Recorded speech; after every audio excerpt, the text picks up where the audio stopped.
Hi friends, ఈరోజు మళ్ళీ మీకోసం ఇంకో రెసిపీతో వచ్చేసాను. అదేంటంటే హెల్దీ అండ్ టేస్టీ స్వీట్ అనమాట. ఇంట్లో ఉన్న ఇంగ్రీడియంట్స్తోనే స్వీట్ తినాలనిపించింది ఈరోజు. ఇంకా ఇంట్లో ఉన్న ఇంగ్రీడియంట్స్తోనే చేశాను. ఈజీగా ఉంటుంది, టేస్టీగా కూడా ఉంటుంది.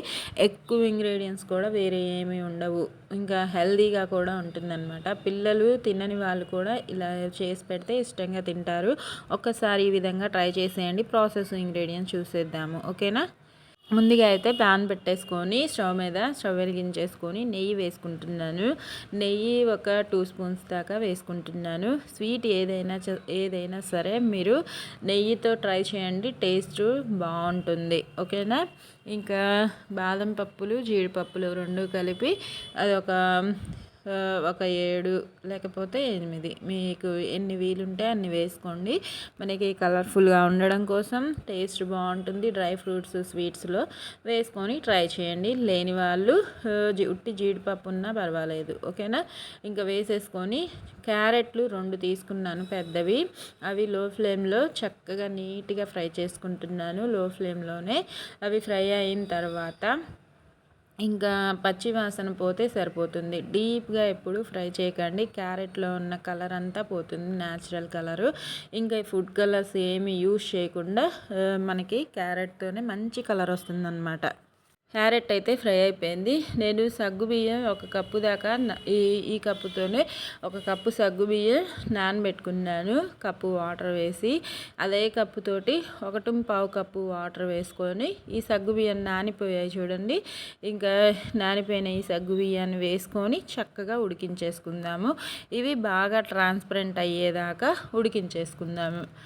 సగ్గుబియ్యం కూడా ఈజీగానే ఉడికిపోతాయి చూడండి. ఇలా కలర్ మారిన తర్వాత అంటే ఉడికిన తర్వాత సగ్గుబియ్యం వాటర్ చూసుకొని చేసుకోండి. ఒకవేళ సరిపోలేదు అనిపిస్తే ఇంకొద్దిగా వేసైనా ఉడికించుకోండి, ఇబ్బంది లేదు.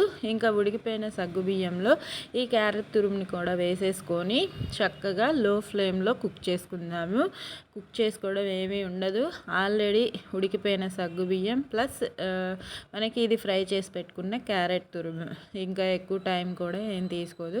మిక్స్ అయ్యేలాగా కలిపేసుకొని నేను బెల్లం వేసుకుంటున్నాను. సేమ్ కప్పుతోటి బెల్లం తీసుకుంటున్నాను. 1.5 కప్పు బెల్లం తీసుకున్నాను అనమాట.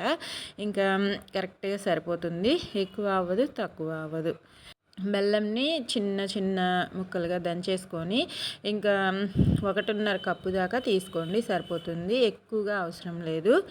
ఆ బెల్లం కూడా వేసుకొని కరిగేంతసేపు లో ఫ్లేమ్లోనే చేసుకోండి ఈ ప్రాసెస్. అప్పుడు నీట్గా వస్తుంది, ఈవెన్గా రెడీ అవుతుంది స్వీట్ అనేది. ఇంకా చూపిస్తున్నాను కదా. ఇంకా ఈ బెల్లం కూడా కరిగిన తర్వాత యాలకులు 2 దంచి వేసుకుంటున్నాను. అవి కూడా ఫ్లేవర్ బాగుంటుంది కదా, ఏ స్వీట్లో అయినా సరే యాలకులు అనేది ఇంపార్టెంట్ కదా మనకి. ఇంకా అవి కూడా వేసుకొని చక్కగా లో ఫ్లేమ్లోనే దగ్గర పడేంతసేపు కుక్ చేసుకొని ఇంకా పాలు 1 టీ గ్లాస్ మాత్రమే వేసుకుంటున్నాను. మీకు నచ్చితే వేసుకోండి, లేకపోయినా ఇబ్బంది లేదు. 1 టీ గ్లాస్ పాలు వేస్తే చూడండి టెక్స్చర్ అయితే సూపర్గా ఉంది కదా. ఇలా పాయసం లాగా తినచ్చు. నేను కొద్దిగా దగ్గర పడేదాకా ఉంచుకున్నాను అనమాట. అంటే హల్వా టెక్స్చర్ కోసం నేను ట్రై చేశాను.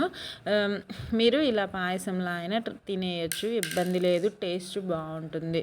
ఇంకా వేసేసుకొని చూడండి దగ్గర పడేంతసేపు ఉంచుకున్నాను హల్వా లాగా అయ్యేదాకా. ఇంకా నెయ్యి కూడా లాస్ట్ అండ్ ఫైనల్ నెయ్యి కూడా వేసుకున్నాను, ఒక 1 స్పూన్ దాకా. ఇంకా వేసేసుకొని చక్కగా మిక్స్ చేసేసుకొని ఇంకా దగ్గర పడిపోయిన వెంటనే స్టవ్ ఆఫ్ చేసేసుకొని సర్వ్ చేసేయడమే. స్వీట్ ఏమీ లేనప్పుడు ఇంట్లో మనకి సగ్గుబియ్యం క్యారెట్ ఉంటే ఇలా హెల్దీగా చేసి పెట్టండి. సగ్గుబియ్యం చాలా చాలా హెల్దీ కదా, క్యారెట్ కూడా చాలా హెల్దీ అనమాట. ట్రై చేసిన తర్వాత మీకు ఎలా వచ్చిందో నాకు కామెంట్స్లో పెట్టండి. నచ్చితే మాత్రం లైక్ చేయండి, యూస్ఫుల్గా ఉంటే షేర్ చేయండి. ఈ స్వీట్ నచ్చితే ట్రై చేసి ఎలా వచ్చిందో చెప్పండి. ఆరోగ్యంగా తినండి.